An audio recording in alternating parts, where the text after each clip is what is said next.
Assalamualaikum warahmatullahi wabarakatuh. Selamat berjumpa kembali di podcast Bapak ke Semarang. Boleh dibuka maskernya teh? Ya. Maaf ya teh. Aduh, maaf. Bapak Ibu sekalian yang saya hormati, pemirsa podcast Bapak ke Semarang, alhamdulillah saya kehadiran seorang wanita yang sangat luar biasa. Beliau mengatakan mu'alaf difabel katanya. Betul ya.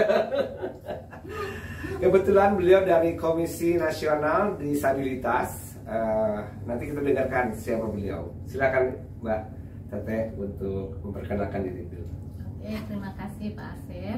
Ya, perkenalkan saya Fatimah Asri Mutmainah. Fatimah Asri Mutmainah, ya. Panggilnya Aci katanya Aci, ya. Aci itu aku cinta Indonesia toh. Kan lebih gampang. Iya. Ibu kedudukan di Komisi Nasional Disabilitas sebagai apa? Komisioner. Komisioner ya. Dari 7 komisioner yang ada di KND. 1 dari 7 komisioner. Jadi komisioner ada 7 ya? Ada 7. Ibu mewakili dari disabilitas apa? Ragam fisik. Ya. Ragam fisik ya. Nah, Teteh bisa menjelaskan atau menerangkan apa sih tugas dan fungsi komisioner nasional tenaga atau disabilitas? Oh iya. Saya senang nih kalau ditanya gitu. Pasti mau lotok orang Sunda mah. Enggak, karena Anda jadi membantu gitu. Iya. Jadi makasih. Dan sekalian juga promosi, sekalian pemberitahuan kepada orang-orang layak terkait dengan disabilitas ya. Iya. Karena pada prinsipnya semua manusia di depan Allah itu sama. Iya. Dan satu lagi yang penting, apa yang saya alami menjadi mu'alaf difabel, itu kan memberitahu kita semua Kang bahwa kedisabilitasan pada setiap orang itu adalah keniscayaan. Jadi suatu kapanpun seseorang tuh bisa menjadi difabel ya. Iya, kecelakaan, sakit, penurunan fungsi dan macam-macam. Bahkan waktu itu Teteh seharusnya ya gembira dengan pernikahan, tetapi dengan kenyataan seperti itu Teteh harus menghadapi seperti itu ya. Ya, kembali Teh, apa tugas dan fungsi komisioner nasional disabilitas? Iya. Sebelumnya terima kasih ya Kang sudah dibukakan ruang untuk menyampaikan ini kepada masyarakat. Jadi Komisi Nasional Disabilitas adalah lembaga non struktural, independen dan bertanggung jawab langsung kepada Presiden. Kehadirannya melengkapi 3 lembaga HAM yang sebelumnya yang ada di negara kita. 3 lembaga HAM sebelumnya. Ya, 1 Komnas HAM, Komnas Perempuan, Komnas Perlindungan Anak. Jadi Komnasnya ada 3 yang bergerak di HAM dan ini melengkapi 4 dan baru Komnas. Kemudian disabilitas. Tanggal berapa itu di ini kan? 1 Desember 2021 kami dilantik oleh Bapak 1 Desember Presiden 2021. Jadi baru 16 bulan. 16 bulan ya. Tapi Teteh kelihatannya kalau menerangkan tentang Komisi Nasional Disabilitas itu kelihatannya orang membuat sadar. Iya, saya suka. Karena gini, akar permasalahan dari penyandang disabilitas yang ada di kita itu adalah kan stigma. Betul. Kehadiran saya di sini sana sini itu juga dalam rangka membangun paradigma baru dengan Asep. Sebenarnya siapa sih penyandang disabilitas itu? Dan saya suka aja gitu. Jadi makasihnya juga lipat-lipat sebenarnya.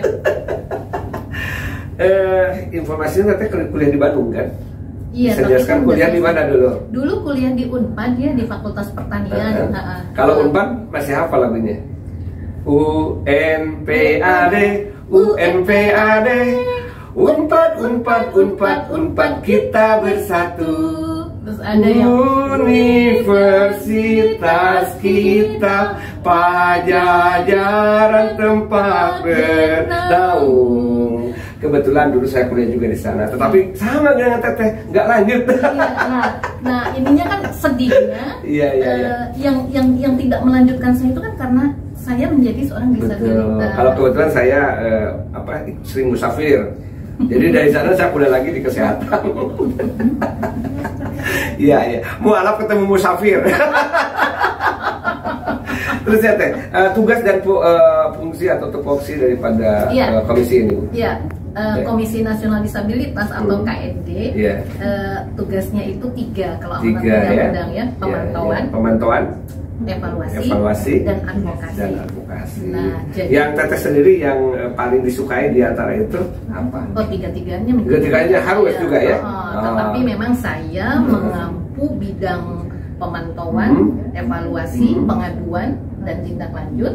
Kemudian Pokjanya saya mengampu Pokja hak anak, perempuan dan kelompok rentan disabilitas lainnya. Hak anak dan perempuan disabilitas dan kelompok rentan disabilitas lainnya. Jadi kayak LGBT disabilitas, masyarakat adat disabilitas. Oh, masyarakat adat juga ya. Banyak lah. Jadi mereka yang mengalami stigma berlapis gitu. Fungsi KND ada gitu, memerankan fungsinya gitu ya, sebagai untuk mengemban 3 tugas yang tadi, dimana kan visi kami itu memastikan implementasi Undang-Undang Nomor 8 Tahun 2016 itu Nomor 8 Tahun 2016 tentang penyandang disabilitas ya, yang memuat ada 22H gitu. Kemudian tapi Teteh tadi ngebahas apa coba? Nomor 6 Tahun 2016 kan dibalik ya, nomor 8 2016. Maaf, sorry.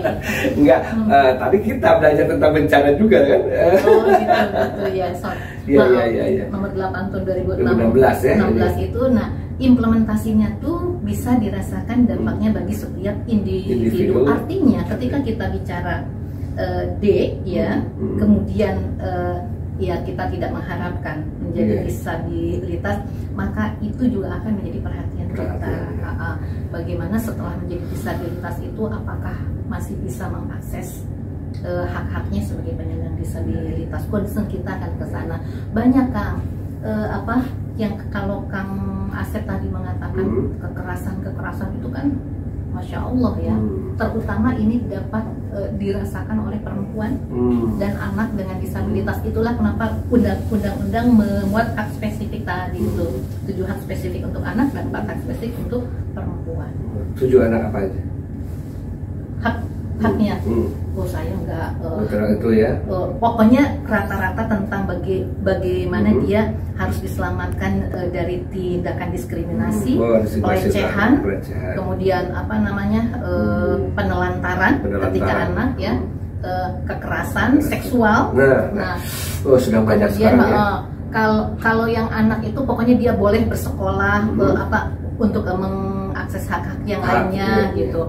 Nah, kemudian memilih siapa yang mengampu dirinya gitu, ketika tidak ada pengampu gitu. Tapi kalau yang perempuan itu menolak kontrasepsi, karena kan banyak yang dipaksa kontrasepsi.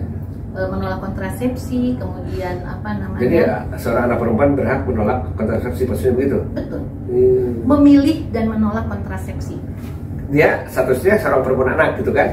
Bukan perempuan dengan disabilitas. Perempuan dengan disabilitas. Jadi begini kan Kang, ada ini penting disampaikan. Ada 2 stereotip ya bagi perempuan dengan disabilitas itu yang kontradiktif gitu. Jadi kalau perempuan yang berdisabilitas itu kan stigmanya tuh, perempuan mah dapur kusur samur, dapur kasur sumur. Dapur kasur sumur. Itu kan itu masih silaturahmi guna mah silaturahmi sa kasur, sa dapur, sa sumur. Nah, kalau perempuan disabilitas sebaliknya. Jadi tidak bisa melakukan pekerjaan itu semua ya nggak bisa ya. Jadi nggak pantas menikah, nggak bisa merawat anak, nggak bisa melayani suami, dianggap makhluk aseksual, sehingga tidak ada kepercayaan dia bisa hidup, bisa melahirkan anak, bisa merawat anak, sehingga banyak kasus dipaksa memakai kontrasepsi. Mending kalau hanya suntik gitu, dipaksanya kayak dipasangkan alat KB, itu ya ada yang diangkat rahimnya juga. Gitu ya. Ya, ini jadi perhatian Komisi Nasional juga ya, Teh ya. Dan itu kasusnya banyak. Jadi segi jumlah laki-laki atau perempuan yang paling banyak di Indonesia untuk disabilitas yang kayaknya perempuan. Kalau jumlah semuanya itu sama ya, mungkin sama juga dengan jumlah penduduk Indonesia juga banyaknya perempuan ya. Jumlah penduduknya sendiri kalau menurut data Susenas tahun 2018 itu hampir 23 juta. 23 juta ya, yang disabilitas.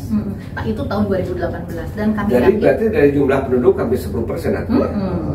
Jadi yang kan itu kata WHO juga kan disabilitas itu 10% dari populasi. Oh iya, jadi pas hampir mirip dengan populasi yang disampaikan oleh WHO ya. Nah, gitu. Ada lagi yang terbaru, WHO juga mengatakan bahwa 1 dari 3 anak di dunia ini berpotensi untuk menjadi disabilitas mental.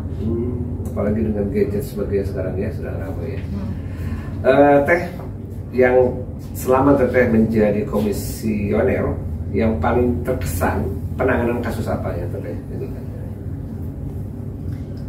Yang saya terkesan itu satu gini, teman-teman ketika akhirnya bisa mengakses pendidikan. Wah, pendidikan itu kan kemana-mana kan, gitu. Kalau sekolah tinggi dia punya kesempatan untuk bisa pekerjaannya yang lebih bagus gitu. Nah, tetapi kasusnya anak-anak itu banyak ditolak di sekolah. Jadi penolakan dari sekolah, yang sekolah itu sendiri adalah sekolah yang normal sebetulnya ya, atau gimana? Iya, jadi kan sebenarnya kan pendidikan inklusif itu orang boleh bersekolah di mana saja, education for all, walaupun dia disabilitas, gitu. Tetapi karena mereka bilang bahwa mereka bilang bahwa kami tidak ada fasilitas, tidak bisa menerima anak berkebutuhan khusus, ditolak gitu. Nah, akhirnya kan hanya bisa mengakses SLB saja. Padahal berapa sih jumlah SLB yang ada di kita dengan anak-anak yang jumlah anak-anak disabilitas yang ada di kita. Nah, akhirnya kemudian kami bisa mengadvokasi ya bagaimana pendidikan ini menjadi penting untuk anak-anak, sehingga mulai muncul afirmasi. Pendidik anak disabilitas yang di pendidikan tinggi aja hanya 2,8% kan. Nah itu sekarang LPDP yang dalam 10 tahun memberikan, sudah masuk ke LPDP juga ya? Iya. Wah, LPDP itu ya dalam 10 tahun dari tahun 2011 sampai 2021 mereka memberikan beasiswa kepada 59 penyandang disabilitas dalam 10 tahun loh. Nah, dalam 1 tahun saja ketika ada KND dari 2021 ke 2022 52 mahasiswa. 10 ketika ada KND cuma 59 dalam waktu? Dalam 10 tahun. Sekarang dalam 1 tahun 52. 1 tahun 52 itu fungsinya KND ya, Komisi Nasional Disabilitas. Mengadvokasi terus. Sama teman-teman tuli juga sama, ketika SIM dulu kan nggak bisa ada syarat sehat jasmani dan rohani, harus ada surat kesehatan kan gitu. Tapi ketika KND mengadvokasi Kapolri bersurat kepada Polres di mana-mana gitu, akhirnya 1000 tuli lebih sekarang yang bisa dapat SIM. Teman-teman, Bapak sekalian pemirsa podcast Bapak ke Semarang, kita dengarkan karena waktunya terbatas juga ya. Kita dengarkan pesan dari Teteh terkait dengan kerjasama nih dengan Bapak ke Semarang. Silakan Teh. KND sangat sangat senang sekali gitu ya bisa bekerja sama dengan Bapalkes, karena ada satu stigma yang dirasakan oleh teman-teman ya, khususnya ini yang dusta gitu, tapi juga mungkin yang dirasakan oleh yang lain, bahwa ada stigma terhadap nakes. Nah, saya kira Bapalkes nanti akan bisa kami andalkan untuk mentransfer informasi terkait layanan kepada disabilitas yang lebih baik ya. Bagaimana tenaga kesehatan di seluruh Indonesia punya sensitivitas tentang disabilitas. Dan kemarin kita di Bapak ke Semarang ya, di kampus 1 menjadi tempat menginapnya Paralimpik kemarin. Waktu itu ada Paralimpik ASEAN ya. Jadi kita tidak segan-segan untuk selalu. Dan waktu saya di Bapak ke Cikarang, ada salah satu pegawai khusus memang dia tunarungu diterima ya. Nanti kita mudah-mudahan kerjasama terus berlanjut dan Teteh tetap semangat ya. Disabilitas hanya perbedaan fisik saja, tetapi semuanya sama sebagai makhluk Tuhan.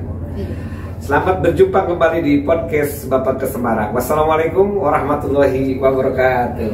Teteh hatur nuhun.